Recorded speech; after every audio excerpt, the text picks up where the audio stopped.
ಮೈಸೂರಿನ ಕೋಟಿ ಕೋಟಿ ಚಿನ್ನ ವಂಚನೆಯ ಮತ್ತೊಂದು ರಹಸ್ಯ. ಆರೋಪಿ ಚಿನ್ನತಂಬಿ ರಕ್ಷಣೆಗೆ ನಿಂತಿದ್ರ ಮೈಸೂರು ಪೊಲೀಸರು. ಅನುಮಾನಕ್ಕೆ ಕಾರಣವಾಗುತ್ತೆ ಸಿಸಿಬಿ ಎಸಿಪಿ ಬರೆದ ಪತ್ರ. ಮೈಸೂರಿನಲ್ಲಿ ನಡೆದಂತ ಕೋಟಿ ಕೋಟಿ ಚಿನ್ನದ ವಂಚನೆ ಪ್ರಕರಣ, ಅದರ ಮತ್ತೊಂದು ರಹಸ್ಯ ಬಯಲಾಗ್ತಾ ಇದೆ. 2020 ಏಪ್ರಿಲ್ 23ರಂದು ಬರೆದಂತ ಪತ್ರ ಏಷ್ಯಾನೆಟ್ ಸುವರ್ಣ ನ್ಯೂಸ್ಗೆ ಲಭ್ಯ ಆಗಿದೆ. ಸಿಸಿಬಿ ಎಸಿಪಿ ಬರೆದಂತ ಪತ್ರ ಆಗಿದೆ. ಚಿನ್ನತಂಬಿ ವಿರುದ್ಧ ಕೇಸ್ ದಾಖಲಿಸಿ ತನಿಖೆ ಮಾಡಬೇಕು. 2020ರಲ್ಲೇ ಪೊಲೀಸ್ ಆಯುಕ್ತರಿಗೆ ಎಸಿಪಿ ವಿ ಮರಿಯಪ್ಪ ಪತ್ರ ಬರೆದಿದ್ರು. ಚಿನ್ನತಂಬಿ ವಂಚನೆ ಕೇಸ್ಗೆ ಪ್ರತ್ಯೇಕ ತನಿಖೆಯ ಅಗತ್ಯತೆ ಕಾಣ್ತಾ ಇದೆ. ಸಿಸಿಬಿ ಎಸಿಪಿ ಪತ್ರಕ್ಕೆ ಪೊಲೀಸ್ ಆಯುಕ್ತರು ಮನ್ನಣೆಯನ್ನ ಕೊಟ್ಟಿಲ್ಲಾಗಿತ್ತು.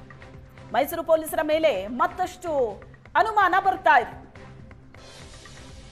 2020 ಏಪ್ರಿಲ್ 23ರಂದೇ ಸಿಸಿಬಿಯ ಎಸಿಪಿ ಬರೆದಂತಹ ಪತ್ರ ಏನಿದೆ, ಇದು ಏಷ್ಯಾನೆಟ್ ಸುವರ್ಣ ನ್ಯೂಸ್ಗೆ ಲಭ್ಯ ಆಗಿದೆ.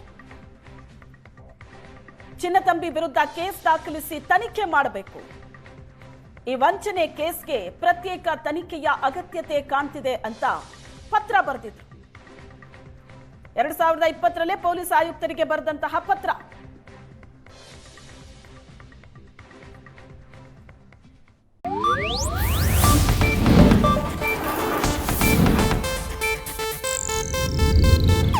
ಇದು ಏಷ್ಯಾನೆಟ್ ನ್ಯೂಸ್ ನೆಟ್ವರ್ಕ್ ಪ್ರಸ್ತುತಿ.